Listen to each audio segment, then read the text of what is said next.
Bir çocuğu doyurmak için çalınan tek bir somun ekmek karşılığında hayatınızın tam 19 yılını feda ettiğinizi gözünüzde canlandırın. Sadece bir somun ekmek.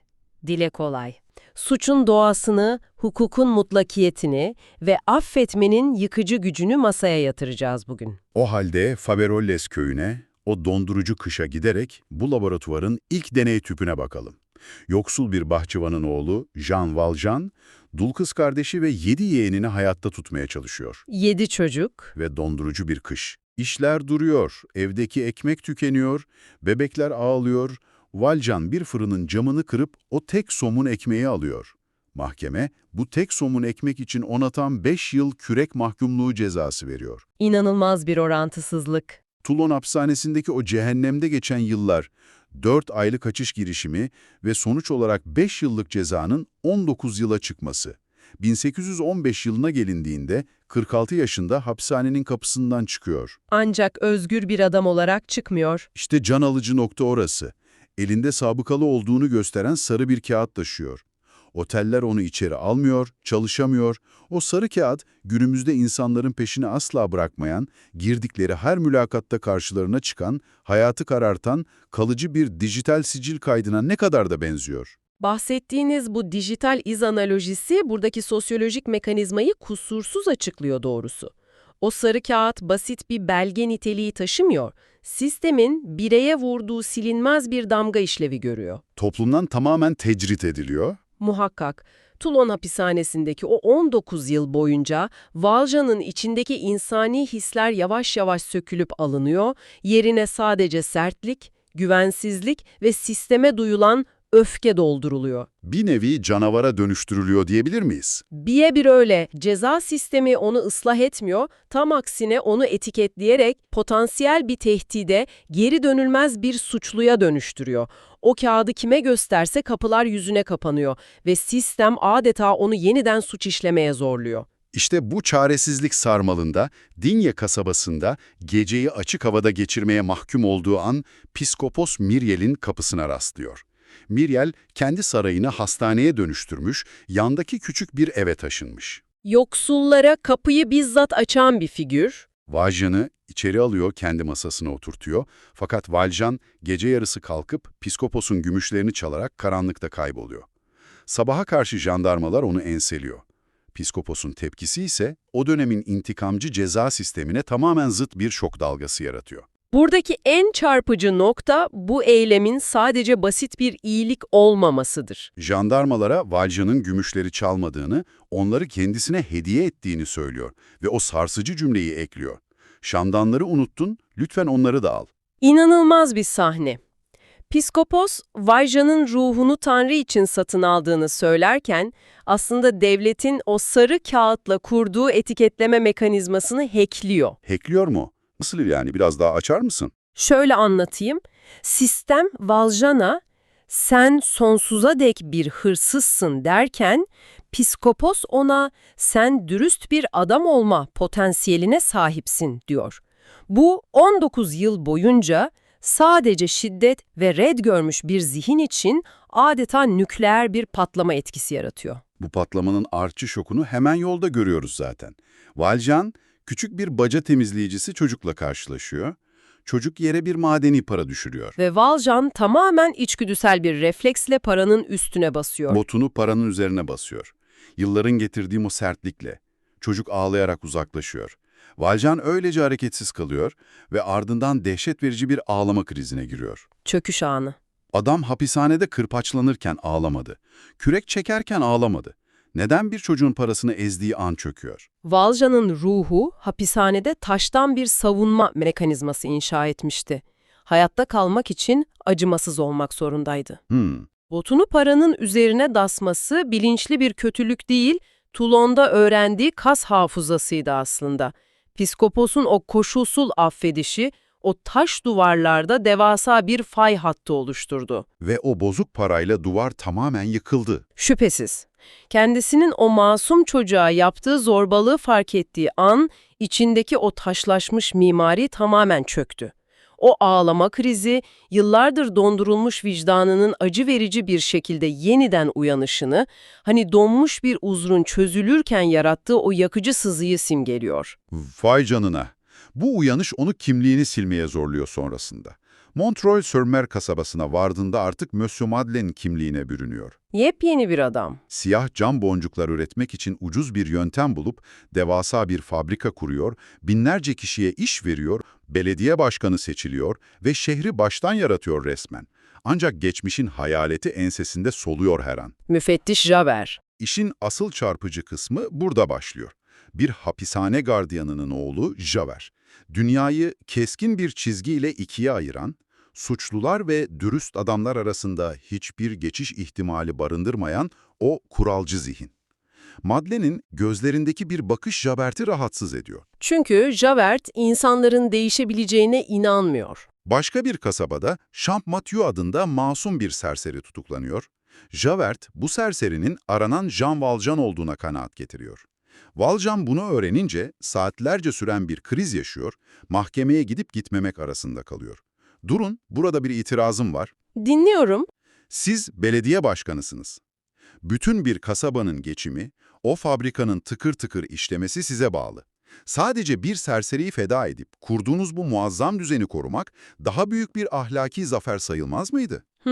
Anlıyorum ne demek istediğini. Neden binlerce insanı işsiz bırakma pahasına her şeyi yakmayı göze alıyor? Gündeme getirdiğiniz bu argüman felsefedeki faydacılık akımının temelidir doğrusu. En fazla sayıda insanın en yüksek faydasını gözetmek, sayısal olarak haklı görünüyorsunuz. Matematiksel olarak öyle. Ancak Valjean'ın psikoposun önünde yaşadığı o kırılma anına dönmemiz gerekiyor. Ahlaki mutlakiyet ile faydacılık arasındaki o keskin ayrım tam da burada yatıyor. Eğer Valjean sessiz kalıp başka birinin kendi yerine ömür boyu kürek mahkumu olmasına göz yumsaydı, Dışarıdan dürüst görünmeye devam edecekti. dışarıdan öyle görünecekti ama kendi içinde tekrar o eski karanlık suçluya dönüşecekti. Vicdanını sayısal bir denkleme kurban etmedi. Sabah mahkeme salonuna girip "Ben Jean Valjean'ım" diyerek kendi konforunu ve yarattığı ütopyayı yok etme pahasına kendi insanlığını savundu. Bu fedakarlığın yarattığı yıkımın altında ezilen asıl kişi ise ne yazık ki Fantine oluyor. Ah, Fantine'in hikayesi. Valjean'ın fabrikasında çalışan, Paris'te gençliğinde kandırılıp terk edilmiş bir kadın. Toplumun o dönemki katı kuralları gereği çalışan bir kadının tek başına çocuk büyütmesi imkansız. Kızı Cosette'i Thénardier ailesine bırakmak zorunda kalıyor. Montfermeil'deki o hancı aileye. Fantine hikayesi sadece hüzünlü bir dram değil bence. Toplumun zayıfı nasıl dişlerinde öğüttüğünün tam bir anatomisi. Fabrikadan kovulunca çocuğuna para gönderebilmek için o güzelim saçlarını satıyor, 10 franka. Sadece 10 franka. Sonra ön dişlerini satıyor, 2 altın sikke için. Sokaklara düşüyor.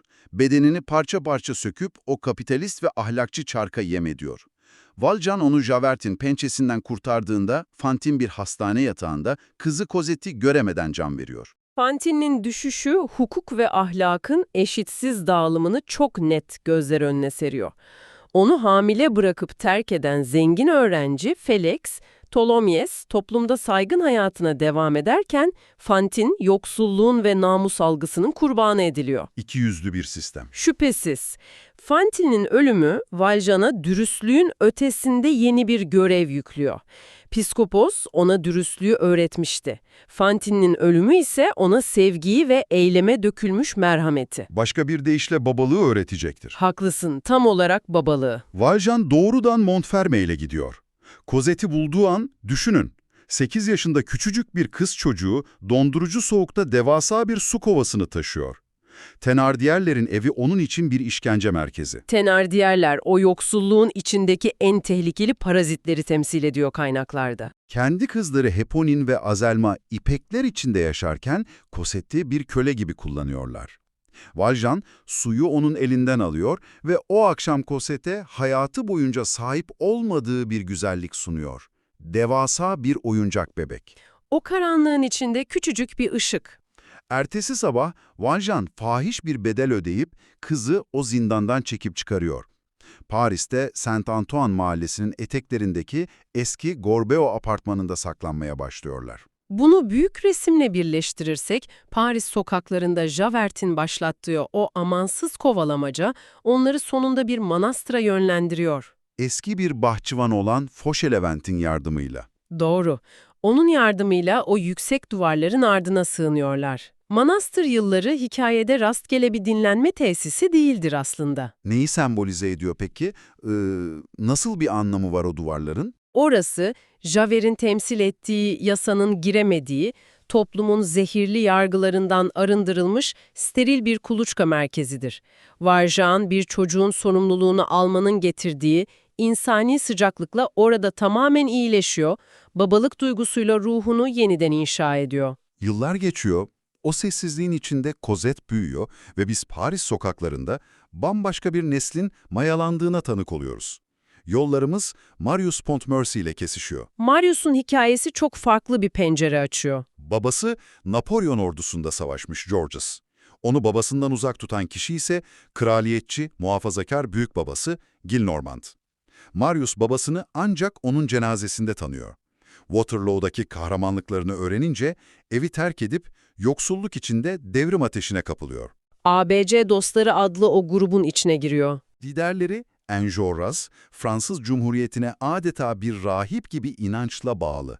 Marius'un Lüksemburg bahçelerinde Cosette'le göz göze gelmesi ise bütün o devrim ateşinin ortasında bembeyaz bir aşk filizlendiriyor. Gizli mektuplar yazılıyor. Marius'un hikayesi iki farklı Fransa'nın, Cumhuriyet ile monarşinin zihinsel çatışmasını barındırmasına ama bu aşk üçgeninin karanlıkta kalan çok daha vurucu bir figürü var bence. Eponin. Eponine. Montfermeil'de ipek elbiseler, ipek kurdeleler takan o kız çocuğu şimdi ailesiyle birlikte Paris'in yıkık dökük binalarında Jondrette çetesinin bir parçası olarak paçavralar içinde dolaşıyor. Kaderin çarkları tamamen tersine dönmüş. Cosette'in Valjean gibi bir koruyucusu varken Eponine'i uçuruma sürükleyen bizzat kendi ailesi. Üstelik Eponine, Marius'a karşılıksız, umutsuz bir aşk duyuyor. Eponine'in durumu beni hep derinden sarsmıştır. Marius ondan Cosette'in nerede yaşadığını bulmasını istiyor. Eponine gerçeği biliyor ve sevdiği adamı kendi elleriyle rakibine yani Cosette'e götürüyor. Bu olağanüstü bir trajedi değil mi? Katılıyorum. Kendi kalbinin kırılacağını bile bile o adımı atıyor. Thénardier'in Valjean'a kurduğu tuzağı bile Eponine bozuyor. Babasına karşı Marius'u koruyor. Bireysel aşklar ve husumetler bu dar sokaklarda kaynarken, Haziran 1832'de General Lamarck'ın ölümü o beklenen kıvılcımı çakıyor. Ve bütün Paris'i saran bir devrim alevleniyor. Korint şarap dükkanının önünde kurulan barikat. Marius, Cosette'i kaybettiğini sanıp hayattan vazgeçerek barikata gidiyor.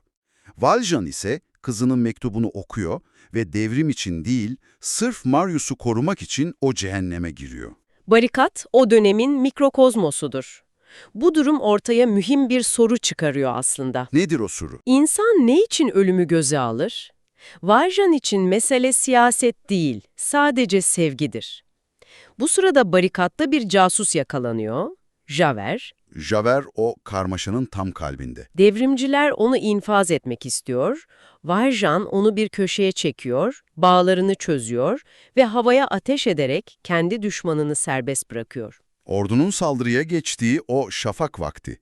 Barikat yıkılırken Epponine kendi bedenini Marius'a gelen bir kurşuna siper ediyor ve onun kollarında can veriyor. Yoksulluğun içinden çıkan inanılmaz bir fedakarlık. Enjolras ve arkadaşları kurşun yağmuru altında dimdik ayakta ölümü karşılıyorlar. Tüm o gençlik ateşi sokaklarda sönüyor. Valjean ağır yaralı Marius'u sırtlanıyor ve Paris'in zifiri karanlık kanalizasyonlarına dalıyor. Saatlerce süren o yürüyüş. Dizlerine kadar o 100 yıllık pisliğin içinde yürüyor. Çıkışta onu bekleyenler var ama önce Thénardier, ardından Javert'le karşılaşıyor. Lağımlar, Victor Hugo'nun sosyolojik analizinin zirve noktalarından biridir açıkçası. Nasıl bir analiz bu? Yeryüzünde zenginlik, fakirlik, soyluluk, suçluluk gibi etiketler varken, Paris'in lağımlarında tüm bu sınıfsal ayrımlar çöker. Kralın sarayından gelen atıkla sokaktaki dilencinin atığı aynı çamurda birbirine karışır. İnsanlığın eşitlendiği yer. Doğru. Lağım, insanlığın gösterişten uzak, en çıplak halidir. Valjean'ın o cehennemin içinden Marius'u taşıması, toplumsal pisliğin içinden saf sevgiyi çıkarmasını sembolize eder. Çıkışta onu bekleyen karşılaşma ise tüm felsefi altyapıyı temelinden sarsacaktır. Dışarı çıktıklarında karşılarında Javert bekliyor. Javert, Valjean'ı tutukluyor. Valjean'ın tek bir talebi var. Bu yaralı genci dedesinin evine götürmeme izin ver diyor. Ve Javert, kimsenin beklemediği bir hamle yaparak bunu kabul ediyor. Genci bıraktıktan sonra Valjean kendi evine çıkıyor, Javert'e onu aşağıda beklemesini söylüyor. Camdan baktığında Javert gitmiş. Bu gidiş bir vazgeçiş değil, zihinsel bir iflasın başlangıcıdır. Javert'in dünyasında kavramsal bir imkansızlık gerçeğe dönüştü. Kavramsal imkansızlık derken, Onun dini yasa, tanrısı ise devletti. Suçluların asla düzelemeyeceğine inanıyordu. Ancak barikatta kendi hayatını bağışlayan o kürek mahkumu, şimdi de yaralı bir genci kurtarmak için kendi özgürlüğünü feda etmeye hazırdı. Javert'in zihni, sistemine sızan bu merhamet değişkenini işleyemez. devreleri yanıyor bir nevi. Tam olarak öyle. Bir suçlu bu kadar iyi, bu kadar erdemli olabiliyorsa, bir ömür inandığı mutlak hukuk tamamen yanlış demektir. Bu çelişkiyi kaldıramayan Javert, Sen nehrine atlayarak intihar eder. Katı kuralların merhametin sarsıcı gücü karşısında parçalanışıdır bu. Ardından hikaye Marius ve Cosette'e dönüyor. Marius iyileşiyor, dedesiyle barışıyor ve Cosette'le evleniyor. Valjean, Marius'a gerçeği 24.601 numaralı eski bir kürek mahkumu olduğunu itiraf ediyor.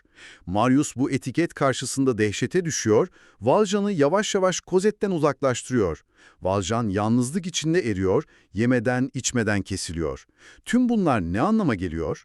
İnsanın unvanlara ve statüleri olan bu dogmatik bağlılığının acı bir sonucunu gösteriyor. Marius'un kendisini o lağımların içinden taşıyarak kurtaran adamı sadece bir etiket yüzünden dışlaması korkunç bir ironi.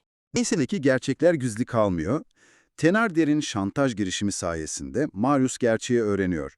Waterloo'da babasını kurtaran kahraman zannettiği kişinin aslında Thénardier olduğunu, kendisini lağımlarda sırtında taşıyarak çıkaranın ise dışladığı Jean Valjean olduğunu idrak ediyor. Bütün parçalar yerine oturuyor. Marius ve Cosette koşarak Valjean'ın yanına gidiyorlar.